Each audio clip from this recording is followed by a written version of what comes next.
मैं कंट्रोल नहीं कर पाती थी अपने आप को। तो मैंने मुल्तानी मिट्टी भून कर रख ली थी। मुझे किसी ने बताया कि मुल्तानी मिट्टी नुकसान देती है, मुझे भी पता था कि नुकसान देती है, कि अगर इसे भून के खाओगे तो कम नुकसान देगी, समझ रहे हैं। तो आप मेरा क्रेविंग का और मेरी स्थिति का अंदाजा इस चीज़ से लगा सकते हैं।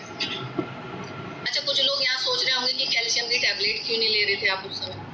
अगर मैं कैल्शियम की टैबलेट लेती थी तो ये मेरा पेन बढ़ जाता, मेरा पेन बढ़ता था, मेरी क्रेविंग शांत नहीं होती थी, तो मुझे वो सॉल्यूशन सही नहीं लगता।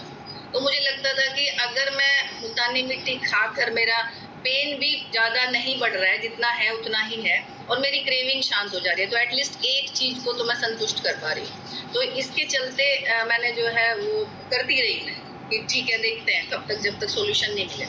तो ये सारा चैलेंज चलते चलते एक दिन जो है मेरे ऊपर भी परमात्मा की कृपा दृष्टि हुई और मेरे कोच आए मेरी लाइफ में।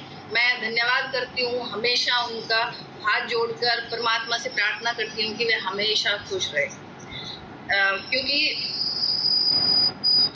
मेरी एज के हिसाब से मेरे पास टेंशन इतनी ज़्यादा आ गई थी कि मैं हर समय ये सोचती थी कि शायद मैं 40 की एज तक भी नहीं जा पाऊँ।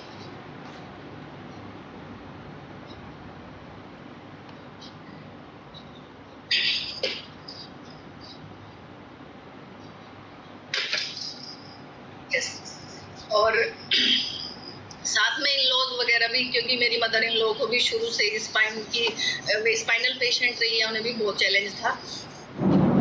आप खुद तो बोल ही नहीं सकते कि मुझे भी दिक्कत है ना, क्योंकि आपको अपने बड़े बुजुर्गों का भी ध्यान रखना है, अपनी जो जिम्मेदारियां हैं वो भी पूरी करनी है ना। इसके चलते भी ये घुटन इतनी ज़्यादा बढ़ गई थी कि मेरा विश्वास ये कम होने लगा था कि मैं शायद 40 तक भी नहीं पहुंच पाऊंगी और उससे पहले ही हो जाएगा मेरा। लेकिन कहते हैं ना कि जो होता है अच्छे के लिए होता है। शायद इतना सब कुछ डिसबैलेंस अगर ना होता लाइफ में तो मैं कुछ ढूंढ भी ना रही होती, है ना। और शुक्र हुआ परमात्मा का कि मेरा भी मुलाकात इस खाने से हुई, मेरे कोच से हुई, और उन्होंने मुझे बताया कि आप जो है ये ऐसा आप क्लैपिंग कर सकते हैं अपने कोचेस के लिए। डॉक्टर साहब ने क्लैपिंग की है ना, तो आप सभी क्लैपिंग कर सकते हैं, अच्छा लगेगा, क्योंकि आप मेरे थ्रू आप लोग भी धन्यवाद कर देंगे अपने गुरु का।